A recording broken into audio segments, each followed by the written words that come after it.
Assalamualaikum warahmatullahi wabarakatuh. Selamat pagi semuanya. Perkenalkan, nama saya Muhammad Abdul Majid dengan NIM 211201118140042 dari kelas Data Mining S1 Teknik Komputer Fakultas Teknik Universitas Diponegoro tahun 2021. Nah, di sini saya akan mempraktikkan atau mengeksperimenkan suatu data dalam aplikasi WK. Oke, langsung saja kita buka datanya terlebih dahulu. Nah, untuk datanya sendiri, di sini saya menggunakan data pembelian dari sebuah toko kelontong yang ada di dekat rumah saya. Jadi, untuk labelnya sendiri ada 19 label, yaitu mentega, minyak, mie, beras, tepung, telur, abon, teh, coklat, kopi, susu, MSG, gula, garam, merica, keju, kecap, saus, dan juga air. Oke, kemudian untuk atributnya atau isinya itu cuma ada dua, yaitu beli atau tidak. Jadi ketika mereka membeli maka di sini masuk ke atribut beli, kalau tidak membeli maka masuk ke atribut tidak beli. Untuk label transaksi ini isinya angka, yaitu menunjukkan transaksi keberapa dalam hari tersebut. Untuk data kali ini terdapat 200 data. Oke, langsung saja kita masuk ke dalam aplikasi WK-nya. Kita buka terlebih dahulu aplikasi WK-nya. Oke, kita tunggu.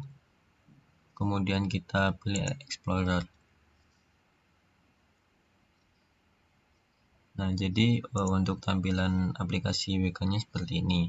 Kemudian kita kembali lagi ke Excel atau ke data yang akan dibahas nantinya. Kemudian kita save terlebih dahulu datanya. Kita save as. Kita save dalam format CSV yang koma delimited karena hanya format tersebut yang dapat dibaca oleh si aplikasi WK, yaitu format koma delimited CSV, format yang ada di Excel dan juga yang ada di WK-nya itu. Kita save. Nah, maka sudah tersave, kita close saja. Kemudian kita kembali ke aplikasi WK Explorer-nya, kita open file, kita buka file tadi, local disk E, kemudian kita ganti tipe filenya menjadi CSV. Nah, maka akan muncul file data pembelian barang .csv tadi. Oke, maka kita open. Nah, maka akan muncul file tadi. Untuk atributnya yang transaksi kita checklist, kemudian kita remove karena atribut transaksi dan juga isinya itu kita tidak gunakan gitu, karena dia hanya menunjukkan transaksi ke berapa saja. Oke, kita checklist, kemudian kita klik remove ini. Maka akan muncul hanya 19 data, yaitu mentega, minyak, mie, beras, tepung, telur, abon, teh, coklat, kopi, susu, MSG, gula, garam, merica, keju, kecap, saus, dan air. Seperti itu. Kemudian untuk labelnya sendiri ada beli dan juga tidak pada setiap atributnya. Kemudian kita masuk ke tab yang pertama atau tahap pertama, yaitu classify atau klasifikasi. Kemudian kita di sini kita pilih kita klasifikasi menggunakan apa, algoritma apa gitu. Kita pilih yang trace, kemudian yang pertama kita pilih J48. Selain J48 di sini di aplikasi WK ini juga terdapat banyak algoritma yang lainnya. Namun pada saat ini kita gunakan J48 terlebih dahulu. Kemudian kita pilih atributnya, kita coba itu yang beras terlebih dahulu. Kemudian kita klik start. Nah, maka akan muncul hasil klasifikasi menggunakan algoritma J48. Nah, hasilnya itu maka diklasifikasikan sebagai yang membeli itu terdapat 158 dan juga 7, kemudian yang tidak membeli terdapat 35 dan 0. Dapat dilihat di sini pada korelasi feed insightnya terdapat 158 atau sebesar 79% dan incorrectnya terdapat 42 atau 21%. Seperti itu. Ini untuk yang beras. Kemudian untuk klasifikasi akuratnya, detailnya itu seperti ini pada tabel ini. Jadi terdapat TP rate-nya itu yang beli itu ada 0,958, jadi rata-ratanya itu 0,79 dan sekian. Kemudian kita lanjut ke klasifikasi yang kedua. Di sini kita akan menggunakan tree. Kita coba ke yang lainnya, mentega mungkin. Kemudian coba kita start. Nah, maka pada tree ini akan muncul seperti ini. Jadi yang membeli teh dimulai dari teh, beli dan tidaknya itu di bawah. Jadi yang membeli teh itu ada 22 dari 11 dan yang tidak membeli itu mohon maaf terbalik. Yang tidak membeli teh itu ada 22/11 dan yang membeli itu ada 15/5. Dan besar dari tree ini ada 15. Kemudian lanjut seperti ini hingga nanti dia sampai ke kopi. Seperti itu.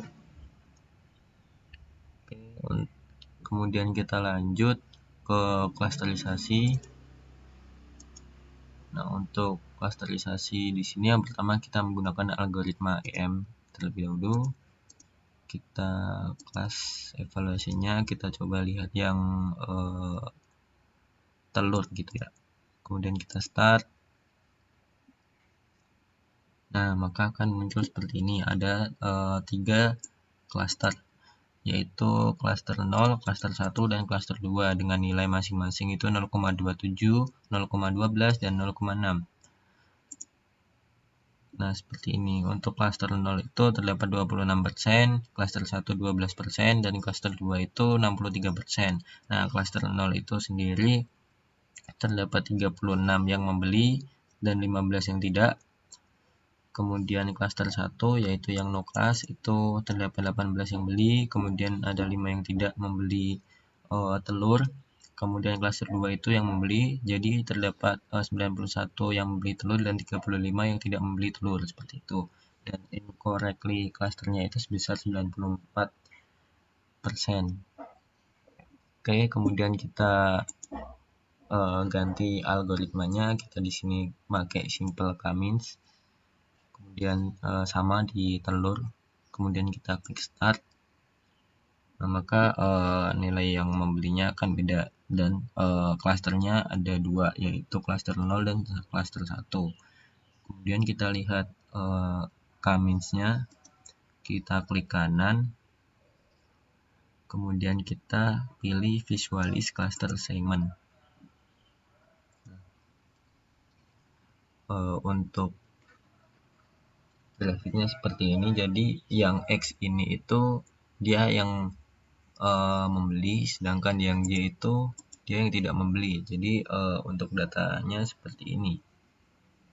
Kemudian kita close, kemudian kita pilih yang EM lagi, kita lihat lagi cluster size-nya sama seperti tadi. Yang X itu yang membeli, yang Y itu tidak membeli, dan nilainya akan sedikit berbeda dengan algoritma simple K-means. Oke, kemudian kita lanjut ke asosiasi. Di sini kita menggunakan a priori. Kita start saja. Nah, maka akan muncul seperti ini hasilnya. Jadi untuk algoritma a priori ini itu yang pertama itu dia menyimpulkan jika orang yang membeli gula, membeli garam, dan membeli kecap, dia akan membeli saus dengan konversi sebesar 95%. Jadi ketika terdapat 113 orang yang membeli gula, garam, dan kecap, maka 107 orangnya akan membeli saus. Kemudian yang kedua, ketika terdapat orang yang membeli garam, membeli keju, membeli kecap sebanyak 112, maka 106 orangnya akan membeli saus. dengan konvolusi 95%, yaitu 106 dari 112 ini. Kemudian yang ketiga, ketika terdapat orang yang membeli tepung, membeli garam, membeli kecap, maka 104-nya itu akan membeli saus. Konvolusinya sama seperti yang tadi, sebesar 95%. Kemudian yang keempat, ketika terdapat orang membeli beras, membeli garam, membeli kecap, sebesar 109 orang, maka 103-nya akan membeli saus juga. Kemudian yang kelima, ketika ada orang yang membeli garam, membeli kecap, maka dia akan membeli saus sebesar 94% chance-nya. Kemudian ketika ada orang yang membeli kecap, membeli saus, dan membeli air dari 111 orang, maka 104 orangnya itu akan membeli gula.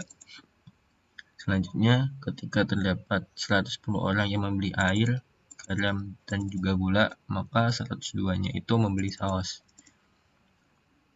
Kemudian selanjutnya, ketika terdapat 110 orang yang membeli keju, membeli saus, membeli air, maka 102-nya itu akan membeli kecap. Kemudian yang ke-9 itu, ketika ada orang yang membeli gula, keju, saus sebanyak 118 orang, maka 109 orangnya itu akan membeli kecap juga. Kemudian yang terakhir, ketika ada orang yang membeli beras, beli kecap, dan membeli saus, maka ada juga yang membeli gula dari 117 orang menjadi 108 orang. Oke, jadi seperti itu saja yang dapat saya sampaikan. Sekian dari saya, kurang lebihnya mohon maaf. Terima kasih. Wassalamualaikum warahmatullahi wabarakatuh.